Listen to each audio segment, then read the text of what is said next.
প্ৰতি বছৰে মাঘৰ বিহুৰ দিনা আমাৰ এটা নিয়ম কৰা হয়। আপোনালোকে কৰেনে নাই জনাবচোন।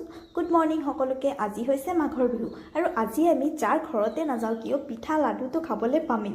যিয়ে নহৈছে যে মাঘৰ বিহুৰ দিনা আমাৰ ঘৰৰ চোতালত অলপ মচি তাত পিঠাগুড়িৰে কিবা কিবি অঁকা হয়। পিঠাগুড়িত অলপমান পানী মিহলাই পনীয়া কৰি তাৰপিছত এইবোৰ বনোৱা হয়, যেনে সূৰ্য, চন্দ্ৰ, তৰা, দগাপলা এইবোৰ।